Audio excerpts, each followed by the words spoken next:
My sister used me as a free babysitter until the day I found her baby shivering from the cold on my doorstep.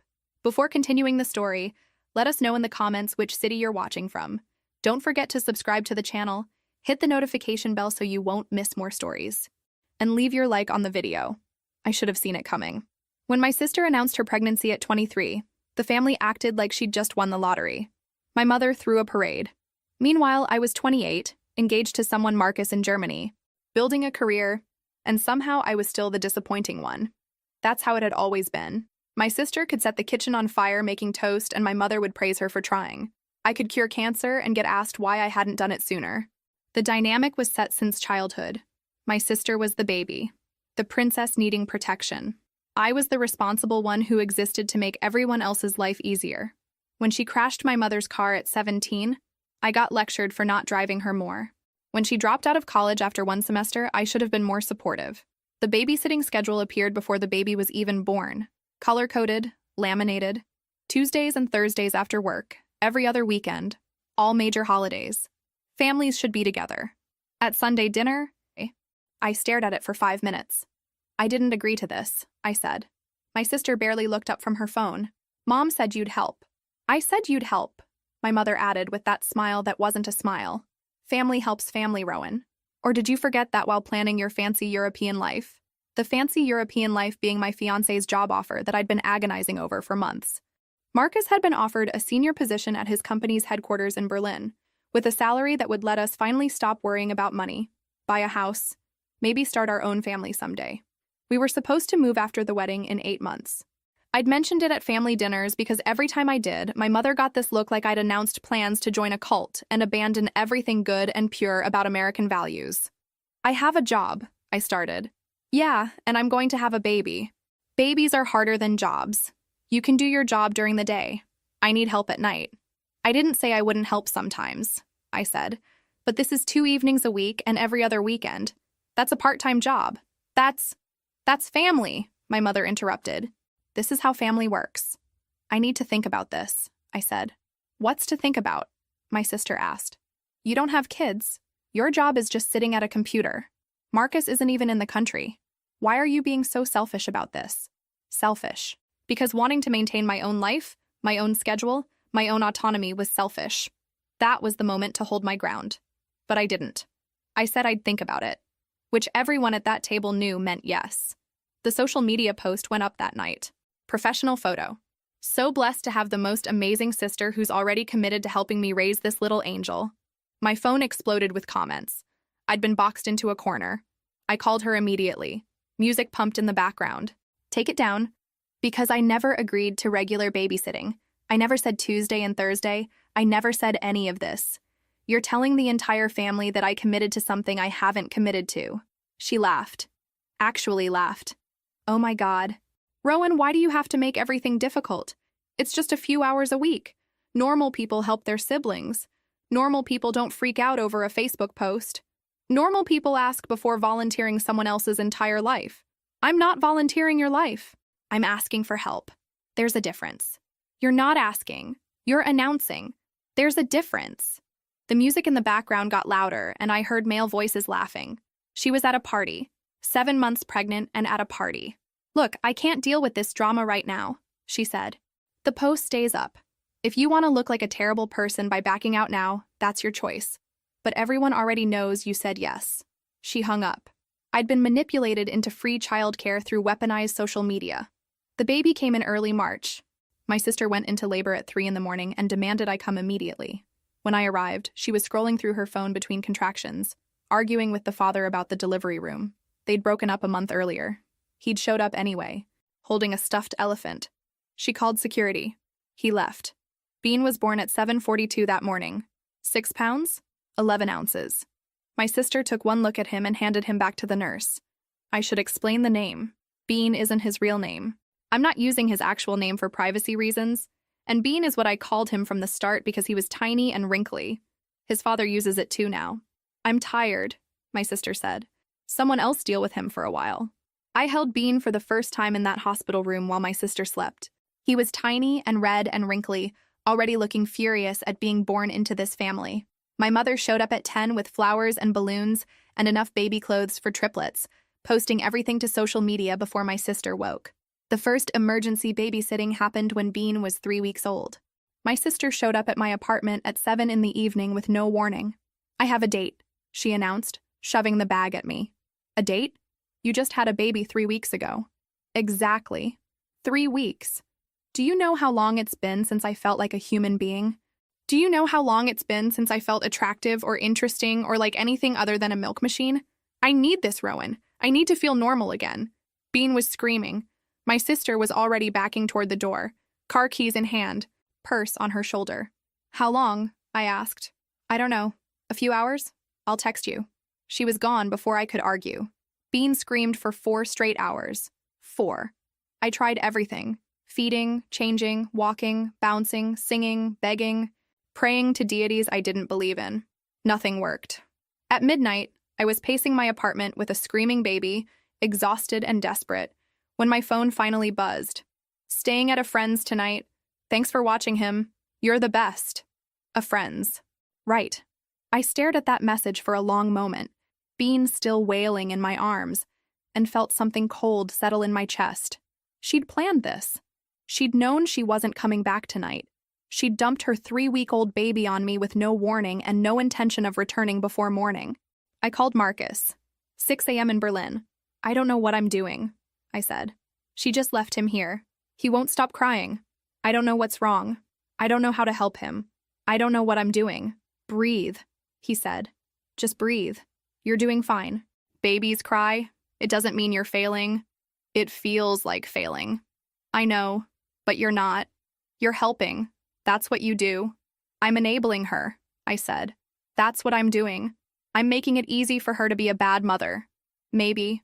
But right now, that baby needs someone. And you're someone. Focus on that." Bean finally fell asleep at 2 in the morning, exhausted from crying. I put him down in my bed, surrounded by pillows so he couldn't roll off, and collapsed on the couch. My sister showed up at noon the next day, hungover, wearing the same clothes, reeking of alcohol and bad decisions. "How was he?" she asked, scooping Bean up without checking if I was okay, if I'd slept, if I needed anything. "He cried for 4 hours straight." "Yeah, he does that. Colic or something. The doctor said it'll pass. You could have warned me. I'm warning you now." She was already heading for the door. "Thanks for watching him. You're a lifesaver." And she was gone again, leaving me standing in my apartment feeling used and exhausted and angry at myself for not saying no. That should have been my first real warning sign. That should have been the moment I established boundaries, demanded respect, insisted on advance notice and reasonable limits. But family is family, right? That's what I kept telling myself. That's what my mother kept telling me when I complained over Sunday dinner the following week. "She's adjusting," my mother said, passing the mashed potatoes. "Being a single mother is hard. You need to be supportive." I am being supportive. But she didn't even ask. She shouldn't have to ask. You're family. Family helps automatically. Family doesn't keep score. But my sister was keeping score. Every favor I did was added to a list of things I owed her, ways I'd volunteered to help, commitments I'd apparently made. Every time I hesitated, every time I asked for notice, every time I suggested maybe she should plan better, I was being difficult. I was being unsupportive. I was being selfish. The schedule became real about 2 months in. Tuesday and Thursday evenings turned into Tuesday and Thursday overnights because she needed to focus on her online courses.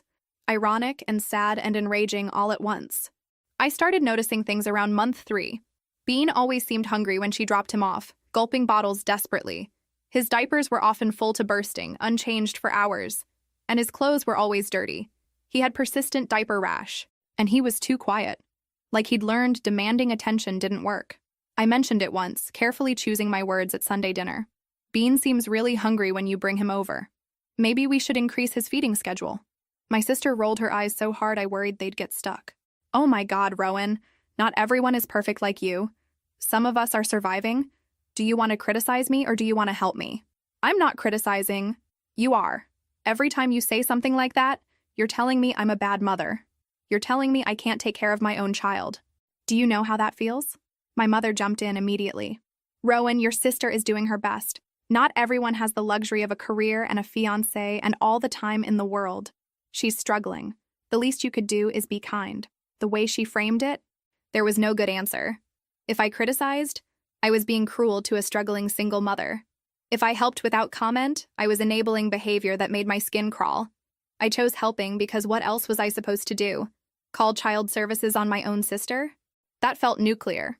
That felt like something you couldn't take back. That felt like the kind of thing that would make me the villain in every family story for the rest of my life. I should have called. I really, really should have called. The first time I saw bruises, Bean was 5 months old. Little finger marks on his upper arms. 4 on one side, 1 on the other, like someone had grabbed him hard. Really hard. The kind of grip that leaves marks on baby skin. I took photos before I said anything. Something told me I might need evidence later. I didn't want to think too hard about why I'd need evidence against my own sister. When I showed her the pictures, asking as gently as I could how they'd happened, her response was immediate and defensive. He was squirming during a diaper change, and I had to hold him still. Baby squirm, Rowan. It happens. Or did you not know that? Oh, wait. You don't have kids, so I guess you wouldn't know. Maybe don't judge things you don't understand. I'm not judging. I'm just asking. You're always just asking. Just concerned. Just trying to help. But it always comes across as criticism. Like you think you could do better. Like you think I'm failing. I don't think that. I lied. Because I absolutely did think that. I thought she was failing spectacularly. And I was terrified of what that failure meant for Bean. It didn't feel right. But I also didn't know enough about babies to argue with confidence. Maybe they did bruise easily. Maybe I was overreacting because I'd never liked my sister much to begin with. Maybe the problem was my perception, not her parenting. I took photos anyway. Something telling me I might need them later. More photos. Building a file I didn't want to admit I was building. That night, during our nightly video call, I showed Marcus the pictures. His face went through several expressions. Concern, then anger, then carefully controlled neutrality. That doesn't look normal, he said. I don't know what's normal. I've never been around babies before all this. Maybe I'm seeing problems because I'm looking for problems. Or maybe you're seeing problems because there are problems, he said carefully. Rowan, this isn't just about babysitting anymore, is it? I don't know what it's about, I admitted. My apartment suddenly felt too quiet, too cold, too much like a place where bad thoughts lived. I don't know if I'm seeing what's really there or if I'm creating problems because I resent being roped into childcare. I don't know if I'm a concerned aunt or a bitter sister. I don't know anything anymore. Maybe talk to her pediatrician? And say what? Hi, I'm the aunt, and I think my sister might be hurting her baby, but I'm not sure and I don't have any real proof. Just a feeling? They won't tell me anything. Privacy laws. And even if they did listen, what if I'm wrong? What if I blow up my entire family over nothing? He was quiet for a moment, and I could see him thinking, choosing his words. Just keep the photos. Document everything, just in case. Just in case. Those 2 words haunted me for months. Just in case of what, exactly? Just in case my sister was hurting her baby? Just in case something terrible happened and I needed proof I'd tried to stop it? Just in case I ended up in court someday explaining why I'd seen warning signs and done nothing? I kept the photos. I started a folder on my phone. Dates, times, observations. Bean arrived hungry at 7:15. Bean's diaper was unchanged for at least 6 hours based on how full it was. Bean had a new bruise on his thigh. Bean flinched when I reached for him too quickly. Bean didn't smile today. Bean cried when I changed his diaper, like he'd given up on expecting comfort. It felt paranoid. It felt like I was building a case against my own family. It felt necessary. My sister's ex-boyfriend showed up at my work around month 6. I barely recognized him at first. He looked exhausted, desperate. I need to talk to you about your sister, he said. And then he told me things that made my stomach turn. Drug use. Heavy drug use throughout the pregnancy and after. He'd tried getting custody, but without proof, without witnesses, he couldn't get anywhere. The family closed ranks. I'm telling you because you're around Bean. If something happens, if you notice something, please call someone. Don't assume someone else will handle it. I stood there in the parking lot, keys in hand, trying to process what he'd told me. It aligned too perfectly with things I'd noticed. The erratic behavior, the weight loss, the way she'd sometimes seem manic and energized and other times functional. The mysterious online courses that never seemed to progress. The late nights and unexplained absences. The way Bean always seemed worse after weekends with her. But it also felt like something out of a TV drama. Not something that happened in real families. Not something that happened to people I knew. Not something I could know and then unknow. Watch him. Document things. And if you see something that concerns you, really concerns you, don't hesitate. Don't tell yourself it's not your business or that family handles things internally. Call CPS, call the police, call someone, because I'm telling you right now, she's not safe. And eventually, that lack of safety is going to hurt him in ways you can't take back. I called Marcus again that night, after Bean was asleep in my spare bedroom during one of the overnight babysitting shifts. I sat in my dark living room and told him everything Andrew had said. Do you believe him? Maybe. It would explain a lot. What do I do? Watch him. Document. If something scares you, call. That's all you can do. Doesn't feel like enough. It's more than nothing. The holidays were a nightmare. Thanksgiving, Christmas, New Year's, all babysitting while she partied. My mother praised her for taking time for self-care and scolded me for looking stressed. Thanksgiving was particularly bad. My sister dropped Bean off at my apartment on Wednesday evening, just for a few hours, so she could prep food for the family dinner the next day. Those few hours turned into overnight, then all of Thursday morning. She finally showed up at 2 in the afternoon, 4 hours after dinner was supposed to start, with nothing prepared. I couldn't find turkey anywhere, she said, like this was a reasonable excuse. All the stores were closed. It's Thanksgiving, my mother said, but her tone was gentle, understanding. Of course the stores are closed. We should have planned better. Don't worry, honey, we'll make do. I'd spent the morning trying to soothe a fussy baby while also making green bean casserole and sweet potatoes because my mother had asked me to contribute, despite knowing I had Bean. When I arrived late because Bean had a diaper blowout right as we were leaving, my mother frowned. You could have been on time, she said. Family dinner is important. I had Bean all night. I've been trying to... And your sister needed that break. She's been working so hard. The least you could do is be understanding about it.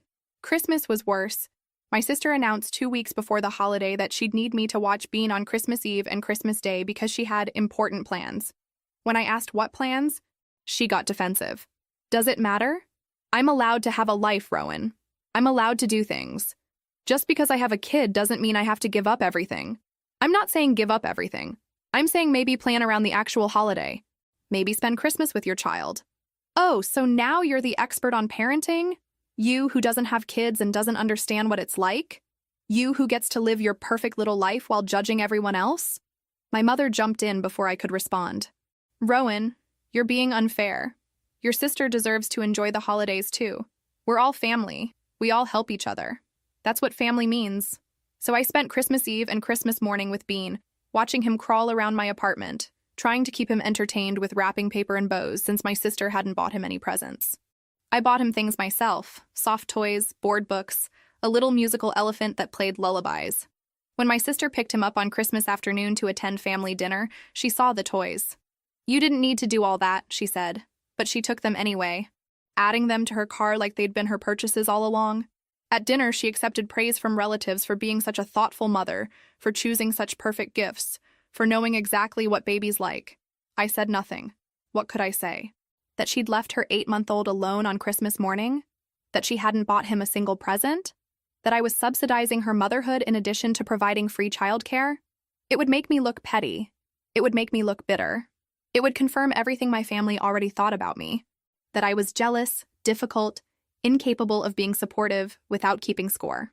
My fiancé couldn't come for the holidays. Visa timing meant he had to stay in Germany until after New Year's.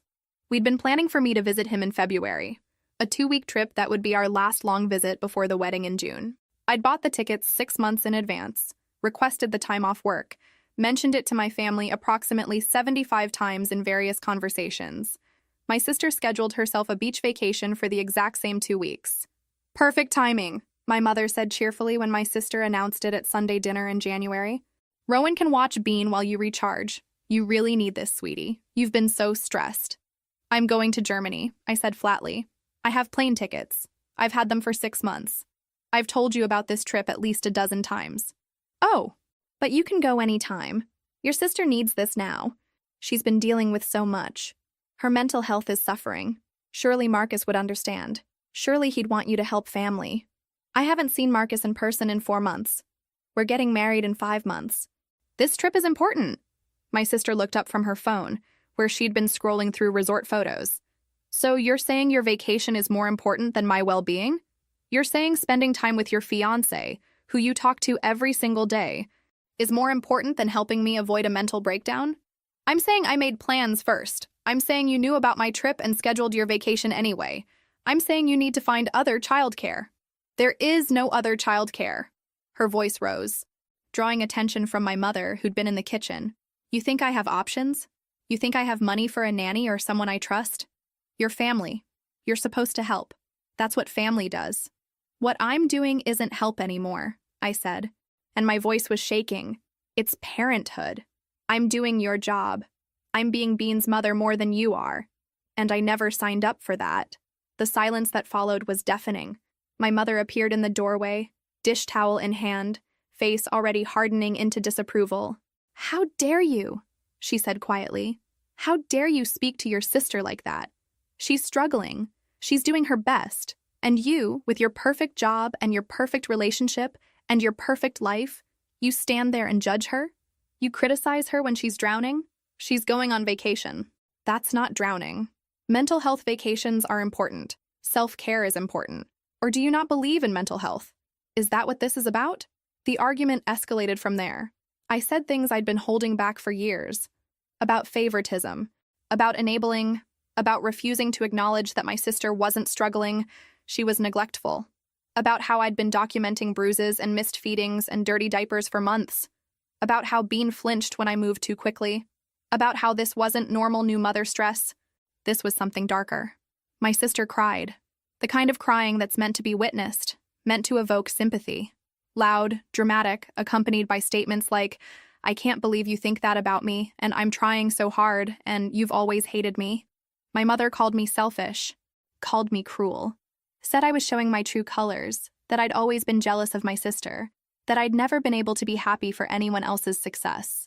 She brought up childhood incidents, times I'd supposedly been mean or dismissive, rewriting history into a narrative where I'd always been the villain. I left, walked out in the middle of dinner, grabbed my coat and bag, and drove home in silence. I didn't speak to either of them for 3 weeks, which was glorious until the guilt started setting in around week 2, because that's how they trained me. That's how they'd always trained me. Set boundaries, feel guilty, stand up for yourself, feel like a monster, choose your own life, feel selfish. But I didn't change my tickets. I told my sister she needed to find other childcare, offered to help her look for daycare options or babysitters, even said I'd pay for the first month if money was the issue. She refused all of it. I don't want a stranger watching my baby. I don't trust strangers. I only trust family. Then ask Mom. Ask someone else in the family. Mom works, everyone else works or has their own kids. You're the only one who has time. I don't have time. I have a job and a life and a trip I've been planning for months. Then I guess you're choosing Marcus over your nephew. I guess you're choosing your vacation over family. Don't blame me when Bean grows up not knowing his aunt. Don't blame me when you miss all his milestones because you were too selfish to help when it mattered. The emotional manipulation was textbook. Make me the villain. Make my reasonable boundaries seem like abandonment. Make my refusal to parent her child seem like cruelty to Bean. It almost worked. I almost canceled my trip. Almost called Marcus to explain that I couldn't come, that family needed me, that I had to be responsible. But then I remembered Andrew's words in the parking lot. I remembered the bruises. I remembered Bean's hollow eyes and too quiet demeanor. And I realized that staying wouldn't help Bean. It would just enable my sister to keep neglecting him while I cleaned up her messes. I kept my tickets. I told my sister no. The whole family got involved, taking sides, sending messages, creating drama that could have been avoided if my sister had just asked literally anyone else to watch her child during her vacation, or canceled her vacation, or been an actual parent. But she didn't want to be a parent. She wanted someone else to do the hard parts while she got the credit for the cute parts. She wanted free childcare from someone she could control through guilt and family obligation. She wanted me to sacrifice my life so she wouldn't have to adjust hers. My boss noticed my stress at work, called me into her office one afternoon and asked if everything was okay. Family stuff, I said, trying to smile. Just some conflict about boundaries and expectations. She studied me for a moment. You know, boundaries are healthy. People who get angry when you set boundaries are usually angry because they were benefiting from you not having any. I went home and cried for an hour because nobody in my family had ever said anything like that to me. Nobody had ever suggested that my boundaries were reasonable, that my anger was justified, that I wasn't the problem. 3 days before my flight to Germany, everything changed. My sister was leaving for her Caribbean vacation that morning. She'd posted airport selfies the night before, already celebrating her freedom and her early morning flight. She'd told the family she'd arranged childcare. She'd told my mother everything was handled. I woke up at 5 in the morning to someone pounding on my door and screaming. Not knocking, pounding. I opened it expecting fire or flood. Instead, I found Bean. Just Bean. Alone. Sitting on my doormat in the hallway, wearing only a diaper and t-shirt. In February. 28 degrees. He was blue. Not crying blue or cold blue. Actually blue. His lips were purple blue. His tiny fingers were gray blue, and he was shaking so hard it looked like he was having a seizure. Eyes unfocused. He wasn't crying anymore. I think he'd been crying so long he'd run out of tears and energy and the will to keep trying. I grabbed him and called 911 immediately. A baby, 10 months old. He was left outside in the cold. He's blue. He's responsive. I think it's hypothermia. My voice sounded weirdly calm, considering my hands were shaking so badly I could hold the phone. Is the baby breathing? Yes, but it's shallow. Fast. His skin is ice cold. Keep him warm, but don't use direct heat. Paramedics are on the way. The paramedics arrived within 7 minutes. They assessed Bean quickly, checking his temperature, his responsiveness, his circulation, 91.3 degrees Fahrenheit. Moderate hypothermia. They needed to transport him immediately. Are you the mother? The lead paramedic asked me. I'm his aunt. His mother left him outside my door and went on vacation. The paramedic's expression didn't change, but her partner's jaw tightened. We need to transport him to the ER. He needs controlled rewarming and monitoring. Can you come with us? I grabbed my phone, my keys, my wallet, and climbed into the ambulance. While they worked on Bean during the short ride to the hospital, I pulled up my building's security camera app. 4:31 in the morning. My sister's car pulled up to the building. I recognized it immediately. The silver sedan with the dent on the passenger side from when she'd backed into a pole and blamed the parking lot layout. 4:32.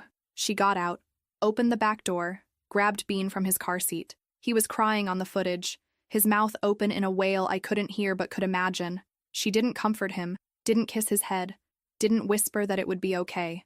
She just carried him like a bag of groceries. 4:33. She walked him to my building's entrance, set him down outside my door, and walked away. Didn't knock, didn't ring the bell, didn't wait to make sure I heard him, didn't check if anyone else was in the hallway. Just left him there and drove off while he cried. Then she drove straight to the airport. I checked her social media. Posted at 5:47 a.m. Airport vibes. 2 weeks of paradise, here I come. He'd been alone in that hallway for 29 minutes. In February. In a diaper and t-shirt. Crying and freezing and alone. Not understanding why someone had left him. Not understanding that he was in danger. Just knowing that he was cold and scared and nobody was coming. While his mother was taking selfies in the airport security line. At the hospital, they admitted Bean immediately. Core temperature rewarming protocol. Cardiac monitoring. Watch for complications. The ER doctor, a woman in her 50s with kind eyes and no-nonsense energy, pulled me aside after the initial assessment. This child could have died. Another 20 or 30 minutes and we'd be looking at severe hypothermia, possibly cardiac arrest. In an infant this young, those outcomes are often fatal. Do you understand what I'm telling you? Yes. I'm required by law to report this. Hospital social worker will be here soon and they'll likely contact Child Protective Services. You should know that's happening. Good, I said. Call them. Please call them. She looked at me for a long moment. You're not trying to protect the mother? I'm trying to protect him. That's all I care about right now. Bean was in the hospital for 28 hours. They kept him for observation, monitoring his heart, his temperature, checking for frostbite damage to his tiny fingers and toes. Miraculously, there was none. He'd been found just in time. I stayed with him the entire time, sleeping in the uncomfortable chair beside his crib, watching him gradually return to normal temperature and normal color. Marcus arrived at the hospital at midnight on the second day, having caught the first available flight. He walked into that hospital room looking exhausted and worried, saw me beside Bean's crib, and just held me while I finally let myself cry. Child Protective Services came to the hospital the next morning. The caseworker, a tired-looking woman in her 40s named Patricia, interviewed me for 2 hours. I showed her everything, the security footage, the photos of bruises from previous months, the documentation I'd been keeping, the timeline of increasing neglect. Where's the mother now? Patricia asked. On a Caribbean vacation. She left yesterday morning. Posted about it on social media. I can show you. I pulled up my sister's Instagram. Photos of the beach. photos of tropical drinks, a video of her laughing with friends at a poolside bar. The timestamp was from 3 hours ago. Her son was in the hospital recovering from hypothermia she'd caused, and she was doing shots by a pool. Patricia's expression went very still. Does she know he's in the hospital? I've called 13 times, texted 8 times. No response. Marcus. Rowan. His voice was firm. You just found a baby dying on your doorstep. You called the authorities on your own sister. You're about to face hell from your entire family. I'm not leaving you alone for this. I'm coming. He hung up to book tickets. He arrived 12 hours later, exhausted and wrinkled and perfect, having taken emergency leave and a red-eye flight and 3 different connections to get to me as fast as humanly possible. He walked through my door, dropped his bag, and held me while I cried for the first time since finding Bean on my doorstep. I keep seeing him, I said into Marcus's shoulder. I keep seeing how blue he was. I keep thinking about what would have happened if I'd slept through the noise. If I'd been out of town. If I'd decided to ignore it. He would have died there, in that hallway. Alone. But he didn't, Marcus said firmly. You heard him. You saved him. You did everything right. My family is going to hate me. Your family should hate your sister. The fact that they won't is not your problem to fix. I tried calling my sister 13 more times that day. Sent texts. Sent emails. Left voicemails that ranged from concerned to angry to desperate. Nothing. Complete silence. Like she'd dropped Bean off and then fallen off the face of the earth. She finally texted back at 7 in the evening. Not a phone call. Not even a concerned message. Just, at the beach. What's up? At the beach. Her child had nearly died of exposure on my doorstep at 4 in the morning, and she was at the beach, posting selfies in a bikini, drinking cocktails with little umbrellas, living her best life while her baby was in emergency foster care, being evaluated for hypothermia and chronic neglect. I stared at that emoji for a solid minute, feeling something cold settle in my chest. Something that felt like the last thread of familial obligation snapping. Something that felt like I'd finally seen her clearly. I texted back. Bean was hypothermic when you abandoned him at my door at 4:30 this morning. CPS has him now. He nearly died. The response came back in seconds. A flurry of messages that lit up my phone like fireworks. What? You bitch. I was coming back. It was an emergency. I had to leave right then. You called CPS? You called CPS on me? I can't believe you would do this. You're destroying our family. Mom is going to hear about this. Everyone is going to know what you did. You're going to regret this. Then about 40 more messages I didn't read because the caseworker had called to tell me Bean was in emergency foster care, and would I be available for an interview tomorrow? And could I bring any additional documentation I had? And did I know the identity of the father, because they'd found no record of paternity establishment, and the mother wasn't being cooperative about providing information? I canceled my Germany trip. My fiancé, bless him, said he'd stay as long as I needed. His company let him work remotely for a while, and he set up in my spare bedroom with his laptop and a terrible time zone schedule, making coffee at midnight for morning meetings and crashing at weird hours. You know I'm supposed to be with you in Germany right now, I said one night, finding him on a video call at 2 in the morning. He muted himself and turned to me. You're going through something. Where else would I be? The investigation moved faster than I expected. CPS doesn't mess around when there's video evidence of child endangerment. Within 3 days, they'd interviewed everyone. My sister was required to take a drug test as part of the investigation. She failed. Cocaine. Present in amounts that suggested regular, recent use. When retested, same result. The day after the test results came back, my sister's ex showed up at my apartment again. This time, he had a manila folder stuffed with papers. I've been documenting everything for 2 years. Every missed visit. Every concerning text. Every custody attempt that failed. I didn't have anyone who'd testify. Now you're on my side. Maybe we can protect him. I gave all of it to the caseworker. Looking back, I wonder if I should have felt guilty about that. About essentially helping to build a case against my own sister. I didn't. I felt relieved. The family reaction was immediate and explosive. My phone rang 67 times in one day. My mother showed up at my work, causing enough of a scene that security had to escort her out. Cousins I knew sent messages calling me a traitor. An uncle I hadn't seen in 5 years told me I was going to hell. The social media campaign was particularly creative. My sister posted a long, tearful rant about how her sister had stolen her baby because she was jealous, how I'd always hated her, how I'd made false reports to CPS because I couldn't have children of my own and wanted to ruin her life. None of that was true, but truth doesn't matter much when people want drama. The post got shared hundreds of times. I received death threats. Actual death threats from strangers who believed my sister's version of events. Someone found my work email and sent graphic descriptions of what I deserved for destroying a family. My fiancé started documenting everything. Screenshots, saved voicemails, printed out messages. "We're building our own file," he said grimly, organizing it all into folders. "If this escalates, we need records." It escalated. The restraining order came 2 weeks after Bean was removed from my sister's care. 3 days after, she violated it. I was leaving work when she appeared in the parking lot, screaming about how I'd ruined her life. Security intercepted her. She was arrested on the spot. My mother was arrested too. She'd been driving, waiting around the corner. When my sister was detained, my mother tried driving away and nearly hit a pedestrian. Both spent a night in jail. Both blamed me for it. My mother made bail the next morning. She took a plea deal 2 weeks later, 12 months probation, anger management classes, and her own restraining order prohibiting contact with me. The judge made it clear that any further involvement in harassment would result in jail time. The locksmith came to my apartment the next day to change all my locks. The security company came the day after to install cameras. Marcus went with me everywhere, including to the bathroom at restaurants, because we didn't know who might be following me or when the next confrontation would happen. I found the listening devices a week later. A small black rectangle, professionally installed.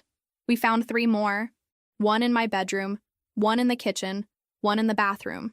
The attempted break-in happened before we could fully investigate who'd planted them. 3 a.m., someone trying to pick my lock. My uncle. The camera caught everything. Him crouched at my door with lock picks, muttering to himself, clearly drunk or high or both. Police arrived in 6 minutes and arrested him. He had a key.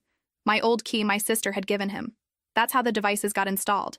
He'd let himself in while I was at work, planted them, left. He was charged with breaking and entering, criminal trespass for the earlier entry, and illegal surveillance.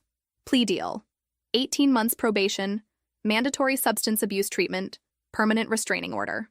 The judge handling Bean's case was not impressed by any of it. She extended restraining orders to include anyone acting as my sister's agent. This is one of the more disturbing patterns I've seen.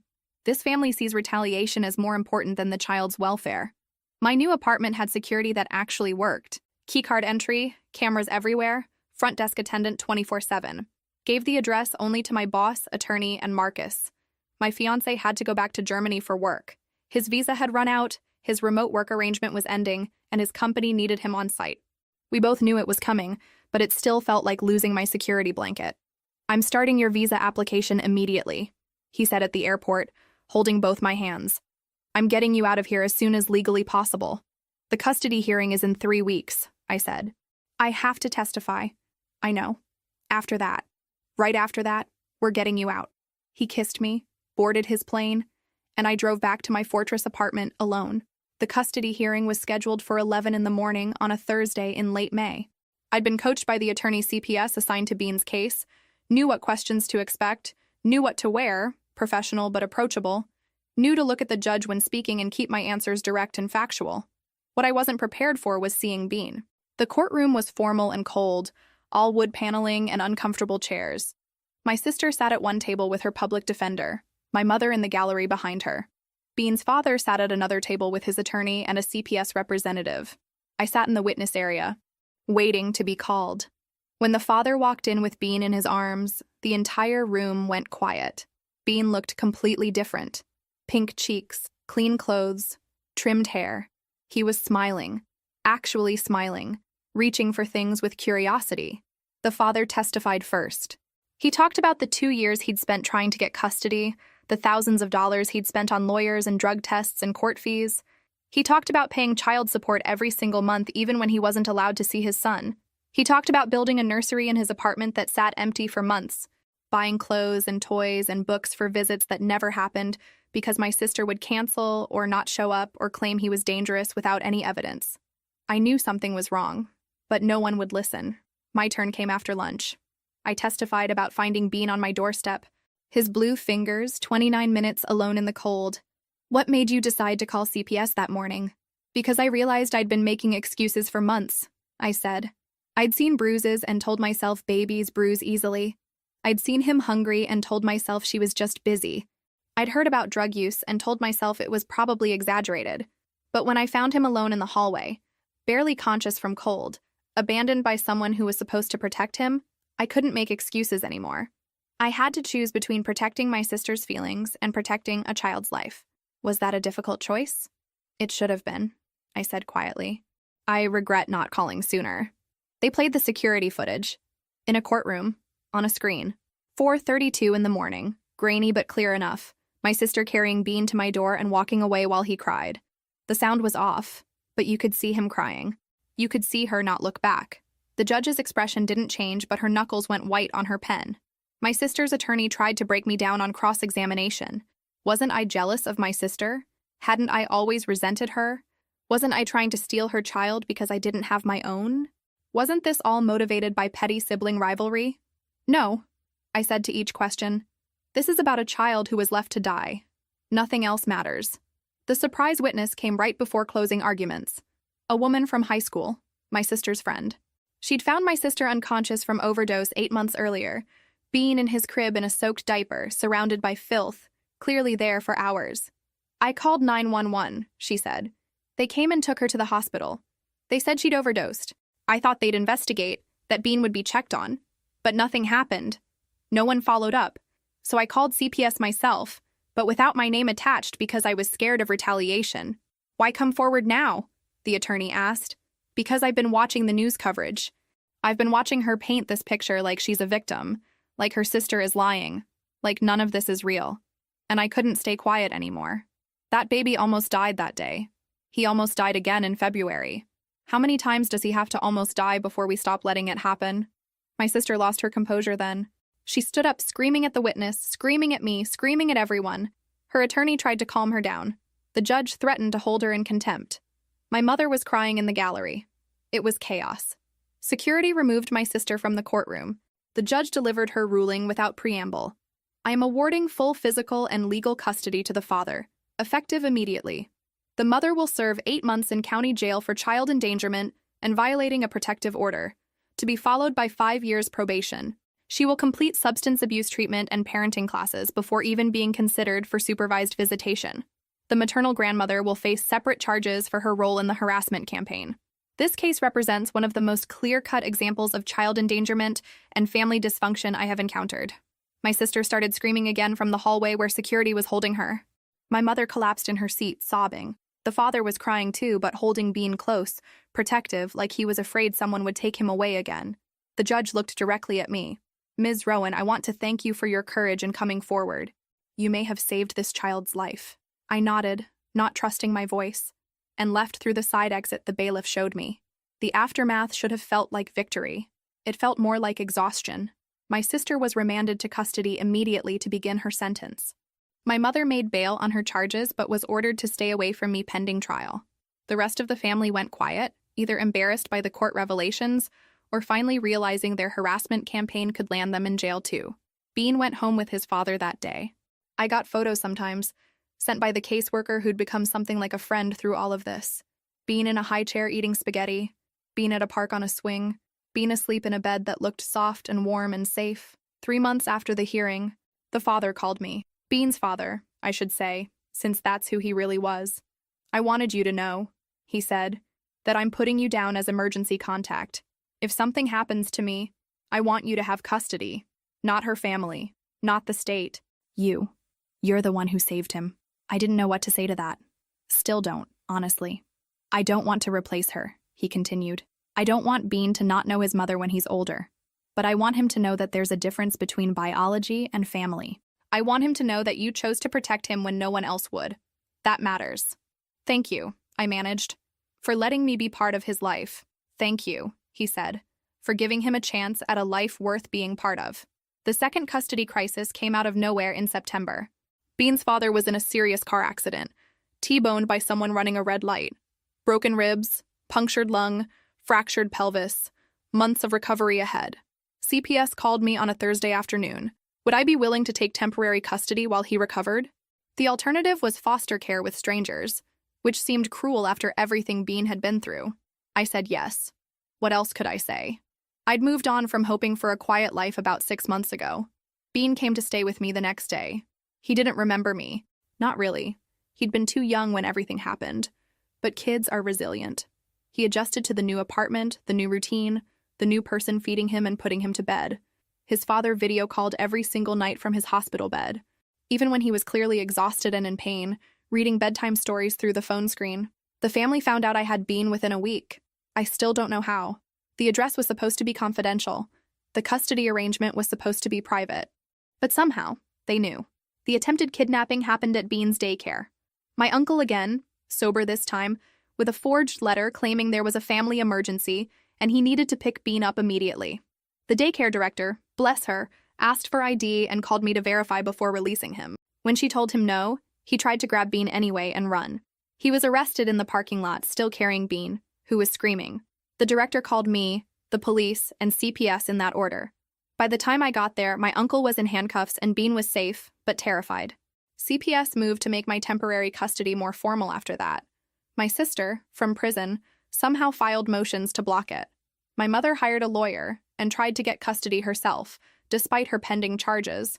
The whole family seemed to think they were entitled to Bean just because of blood, regardless of the mountains of evidence showing why that would be dangerous. The judge shot them all down at a hearing I didn't even attend. My attorney called to tell me the outcome. She said, and I quote, "This family has demonstrated a pattern of prioritizing their own desires over the child's safety at every turn. This court will not reward that behavior with access. Your custody is extended through the father's recovery period." Bean spent 4 months with me. 4 months of daycare drop-offs and bedtime stories and teaching him to use a spoon and cleaning up more spilled juice than I thought was physically possible. 4 months of video calls with his father, who healed slowly but steadily, working his way from bed to wheelchair to walker to cane. It was exhausting. It was terrifying. It was also kind of beautiful, in a way I hadn't expected. Watching Bean learn to trust again, watching him laugh without that careful edge I'd seen before, watching him run to me when he fell down instead of crying silently like he used to. When his father was finally cleared to have him back, Bean cried. Not because he didn't want to see his father. He ran to him immediately, hugging his legs carefully. But when it was time for me to leave, Bean held onto my hand and said, "Stay?" That one word broke something in me I didn't know was still fragile. "I'll visit," I promised. "I'll visit lots." His father smiled at me over Bean's head, this understanding look that said, he got it. "We're family now," he said. "Not because of her, despite her. You're always welcome." The final hearing happened in October, 8 months after I'd found Bean on my doorstep. Termination of parental rights hearing. Official and permanent. This wasn't about custody anymore. This was about legally severing the connection forever. The courtroom had a different energy this time. Less dramatic, more bureaucratic.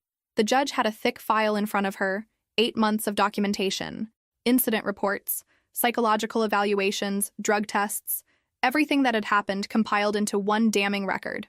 My sister appeared by video conference from the county jail where she was serving her 8-month sentence.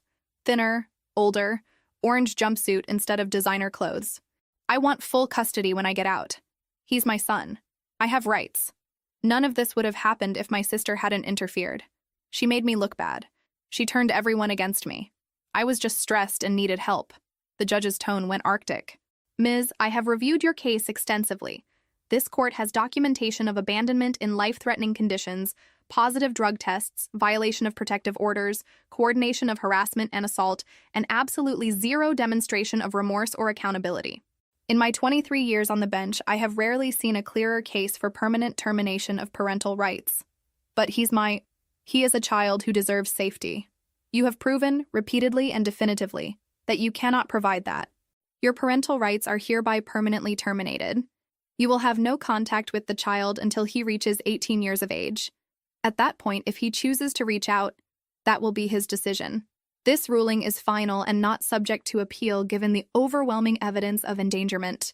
The gavel came down. The video connection cut off mid-protest. The courtroom was quiet. My mother tried to file an appeal anyway. It was denied within a week. She tried to get grandparent visitation rights. Also denied. The family sent a few more threatening messages, but they tapered off after November.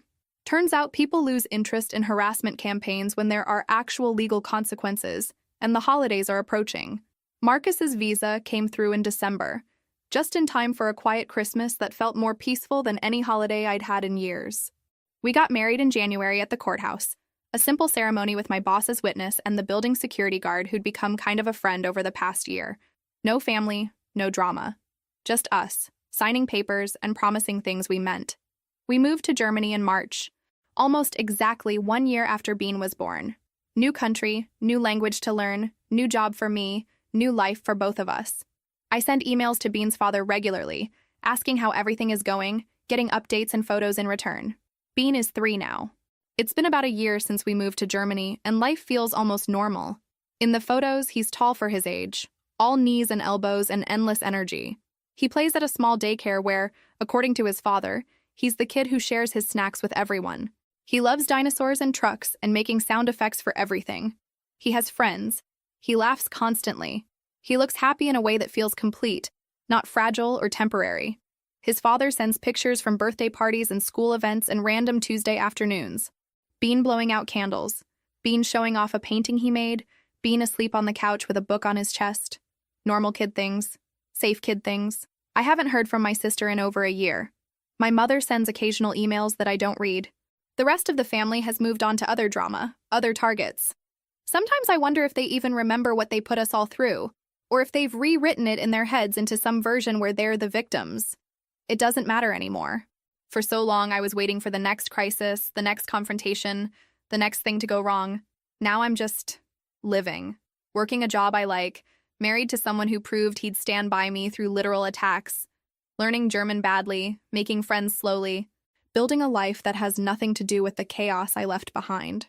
I still have nightmares sometimes, finding Bean on my doorstep, his blue fingers, not crying anymore because he'd given up, the security footage of my sister walking away, the bruises, the empty look in his eyes. But then I check my email and there's a new photo. Bean at the park, mid-laugh, being pushed on a swing by his father. Rosy-cheeked and whole and safe. It was worth it. Every threat, every sleepless night, every court appearance. He's okay now.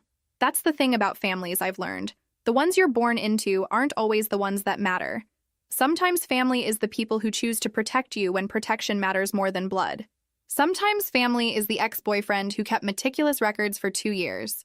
Sometimes it's the daycare director who didn't fall for the forged note. Sometimes it's the judge who saw truth.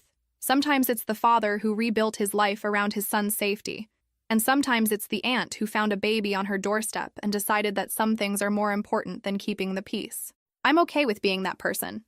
Last week, Bean's father sent me a video. Bean riding a bike with training wheels, wobbling and laughing. He stopped and looked at the camera. "Did Aunt Rowan see?" he asked. "I did it." His father texted after. "He asks about you constantly. Wants to know when you're visiting. You're family to him. I'm saving up for plane tickets. Maybe this summer. Maybe we'll take Bean to the park or the zoo or just let him run around showing off how high he can jump. Maybe his father and my husband will trade parenting stories while Bean tells me everything he knows about dinosaurs." Which, according to his last video call, is a million billion things. Maybe it won't feel like the end of a nightmare anymore. Maybe it'll just feel like a regular Saturday with family, the kind of boring normal that I never thought I'd get to have. That would be nice. After everything, boring and normal sounds perfect.